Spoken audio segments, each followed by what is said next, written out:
76,5%.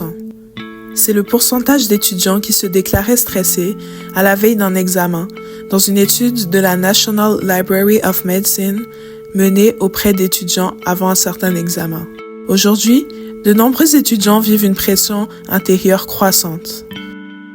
Dans un contexte québécois, le Journal de Québec affirme que 58% des étudiants universitaires rapportent un niveau élevé de détresse psychologique.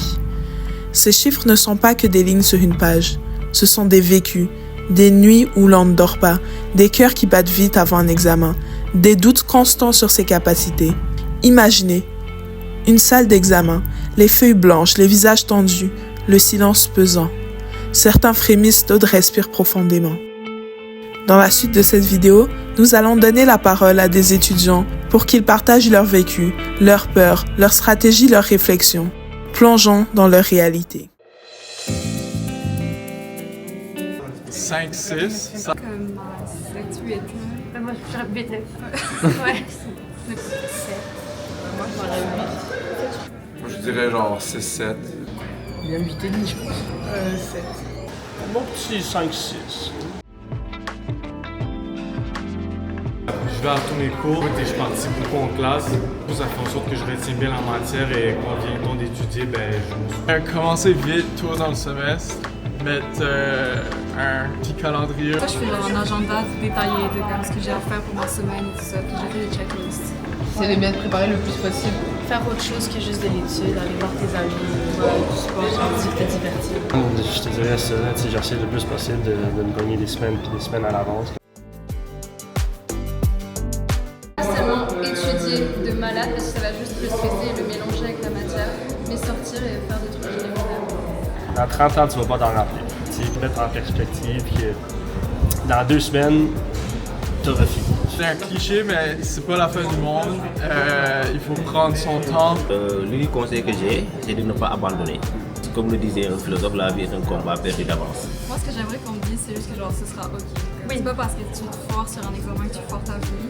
Puis... Au final, c'est juste un examen, c'est pour la fin du monde. T'as mis l'effort, faut juste que tu te rassures, tu te dis, écoute, j'ai mis l'effort, j'ai bien étudié, donc tout va bien se passer. Tu prends une pause avec tes potes et au pire le lendemain tu seras plus productif. Ça va aller. Le stress et l'anxiété font partie de la vie étudiante, mais il existe des moyens concrets pour les apprivoiser.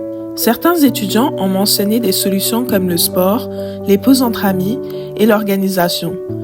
Nous conseillons aussi des techniques de respiration pour réduire l'anxiété et améliorer la concentration, ou encore la technique Pomodoro, qui consiste à travailler 25 minutes puis s'accorder 5 minutes de pause.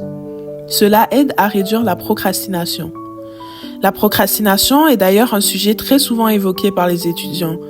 Cela n'aide pas que nous soyons dans une ère ultra connectée, où nous sommes encouragés à consommer toujours plus de contenu, pouvant rendre la concentration très compliquée. À cause de la datafication, surtout présente dans les plateformes des GAFAM et autres réseaux sociaux, il est facile de se laisser happer par des algorithmes anxiogènes qui alimentent le stress et la procrastination. Mais on peut aussi transformer la datafication en allié. Aujourd'hui, des applications de suivi, respiration, sommeil, temps d'études permettent de transformer ces données en outils de compréhension de soi pour reprendre le contrôle sur ses rythmes et réduire l'anxiété. On conseille aussi de prioriser des contenus visuels ou multimédia clairs et pédagogiques plutôt que de se perdre dans un flot d'informations trop denses. Ces petits gestes peuvent contribuer à construire une vraie hygiène mentale, parce que apprendre, ce n'est pas seulement remplir sa tête, c'est aussi prendre soin de soi pour avancer plus sereinement.